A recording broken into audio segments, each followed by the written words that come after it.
G20 शिखर सम्मेलन 9 और 10 सितंबर को नई दिल्ली में होने जा रहा है। दिल्ली में इसे लेकर तैयारियां जोरों पर है। 2 दिन चलने वाली इस बैठक के दौरान कई मुद्दों पर चर्चा होगी। G20 का मंच अंतर्राष्ट्रीय आर्थिक मुद्दों को निर्धारित करने में एक महत्वपूर्ण भूमिका निभाता है। बैठक में हिस्सा लेने के लिए अमेरिका, ब्रिटेन से लेकर फ्रांस तक के राष्ट्राध्यक्ष आ रहे हैं। हालांकि रूसी राष्ट्रपति व्लादिमीर पुतिन और चीन के राष्ट्रपति शी जिनपिंग के नहीं आने की चर्चा यहां ज्यादा हो रही है। एक बार संक्षेप में आपको बता दें कि G20 क्या है, इस बार के G20 शिखर सम्मेलन में क्या होने वाला है और सम्मेलन का एजेंडा क्या है, इस सम्मेलन में मेहमान कौन कौन हैं और शी जिनपिंग और व्लादिमीर पुतिन क्यों नहीं आ रहे हैं। ये सारी अपडेट आपको सिर्फ एक इस वीडियो में मिलेगी। दुनिया के 20 प्रमुख देशों ने 1999 में एशियाई वित्तीय संकट के बाद एक आर्थिक समूह बनाया था। यह समूह वर्तमान में वैश्विक सकल घरेलू उत्पाद यानी जीडीपी का 80 और अंतर्राष्ट्रीय व्यापार का 75% हिस्सा कवर करता है। अब तक कुल 17 G20 बैठकों का आयोजन हो चुका है। यह 18वीं बैठक है जो कि नई दिल्ली में होने जा रही है। इस समूह के सदस्य देशों में भारत के साथ ही अमेरिका, चीन, रूस, ब्रिटेन, फ्रांस जैसे दुनिया के सबसे शक्तिशाली देश शामिल हैं। इसके साथ ही Germany, Argentina, Australia, Brazil, Canada, Italy, Japan, दक्षिण कोरिया, मेक्सिको, सऊदी अरब, दक्षिण अफ्रीका, तुर्की, इंडोनेशिया के साथ यूरोपीय संघ भी इस G20 समूह का हिस्सा है। यह पहली बार है जब भारत विश्व नेताओं के इतने शक्तिशाली समूह की मेजबानी कर रहा है। भारत के लिए भी गर्व की बात है, सौभाग्य की बात है। भारतीय अध्यक्षता के तहत इसकी थीम वसुधैव कुटुंबकम की रखी गई है, जिसका अर्थ होता है हमारा विश्व ही हमारा परिवार है, यानी विश्व एक परिवार है। आयोजन के लिए राष्ट्रीय राजधानी दिल्ली का जो कह लीजिए कि तस्वीर है वो पूरी तरह से बदल गई है। दुल्हन की तरह दिल्ली को सजा दिया गया है। दिल्ली की तमाम सड़कें, चौराहे फूलों और फव्वारों से सजाए गए हैं, जबकि सरकारी भवनों और फुटपाथों को नए सिरे से पेंट किया जा रहा है। सुरक्षा के भी पुख्ता इंतजाम है। एंटी ड्रोन सिस्टम और 1,30,000 पुलिस और अर्धसैनिक कर्मियों को शहर को अचूक सुरक्षा प्रदान किए जाने के लिहाज से लगाया गया है। इस बार की G20 बैठक में बहुपक्षीय संस्थानों के विकासशील देशों को अधिक ऋण, अंतर्राष्ट्रीय ऋण व्यवस्था में सुधार और क्रिप्टो करेंसी पर नियम को लेकर चर्चा होने की उम्मीद है। यह हम एजेंडा बता रहे हैं इस बैठक का। इसके अलावा खाद्य और ऊर्जा सुरक्षा पर भू राजनीतिक अनिश्चितताओं के प्रभाव पर भी विमर्श हो सकता है। हालांकि इस साल अब तक G20 समूह ने कोई भी संयुक्त बयान जारी नहीं किया है, क्योंकि G20 समूह रूस यूक्रेन युद्ध को लेकर पूरी तरह से बटा हुआ दिखाई पड़ता है। सम्मेलन में कौन कौन शामिल हैं ये भी आपको बता दें। नई दिल्ली में होने वाले सम्मेलन में 19 देशों के राष्ट्राध्यक्ष और सरकार के प्रमुख भाग लेंगे। इसके अलावा यूरोपीय संघ भी इस सम्मेलन का हिस्सा है। G20 के सदस्य देशों के अलावा 9 देशों के प्रमुख बतौर अतिथि, बतौर गेस्ट इस बैठक में शामिल होंगे। अंतर्राष्ट्रीय संगठन UN के तमाम सदस्य हैं इसमें। IMF के समाप्त सदस्य हैं, WUB के, WHO के, WTO के, ILO के, FSB के।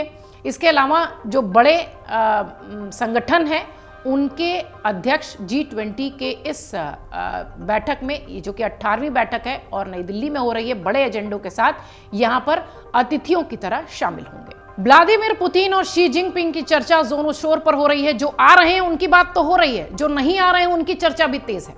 रूस G20 समूह का हिस्सा है। इस बार की बैठक में रूस के राष्ट्रपति व्लादिमीर पुतिन हिस्सा नहीं लेंगे, ये चर्चा तेज है। उन्होंने कहा कि रूस का प्रतिनिधित्व रूसी संघ के विदेश मंत्री सर्गेई लावरोव करेंगे। इस बारे में उन्होंने प्रधानमंत्री नरेंद्र मोदी से टेलीफोन पर भी चर्चा की है।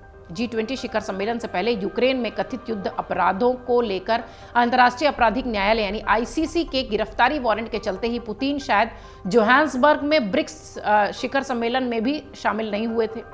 जानकारों का यह मानना है कि युद्ध को लेकर पश्चिमी देशों के साथ एक मंच पर आने पर पुतिन के लिए सहज नहीं होगा और G20 नोकझोंक के लिए उचित प्लेटफॉर्म भी नहीं होगा, इसलिए शायद वो दूरी बना रहे हैं। अब यही सवाल उठ रहा है कि चीनी राष्ट्रपति के साथ क्या है। चीनी राष्ट्रपति शी जिनपिंग भी कार्यक्रम का हिस्सा नहीं बनेंगे। उनके स्थान पर चीन का प्रतिनिधित्व देश की प्रधानमंत्री ली छियांग करेंगी। ऐसा करके प्रधानमंत्री के निमंत्रण के अलावा शी जिनपिंग ने अमेरिका के राष्ट्रपति जो बाइडेन की उम्मीद पर भी पानी फेर दिया है। बाइडेन ने उनसे G20 सम्मेलन में भारत आने की अपील की थी। शी जिनपिंग 2013 में सत्ता में आने के बाद पहली बार G20 शिखर सम्मेलन में भाग नहीं ले रहे हैं, जिसका कारण अभी तक स्पष्ट नहीं हुआ है। शी जिनपिंग की अनुपस्थिति ऐसे समय में हो रही है जब भारत और चीन के बीच वास्तविक नियंत्रण रेखा यानी LAC पर तनाव है। लद्दाख की गलवा घाटी में 2020 में सैन्य झड़पों के बाद से कई दौर के विचार विमर्श के बावजूद दोनों पक्ष एक अंतिम समझौते पर नहीं समझ पाए हैं। इसलिए खटास तब और बढ़ गई थी जब चीन के हाल में ही एक मानक मानचित्र जारी किया गया था, जिसमें अक्साई चीन ने अरुणाचल के बहुत सारे हिस्से को दिखाया था। भारत ने चीन के दावों को भी खारिज करते हुए मानचित्र को बेतुका बताया था।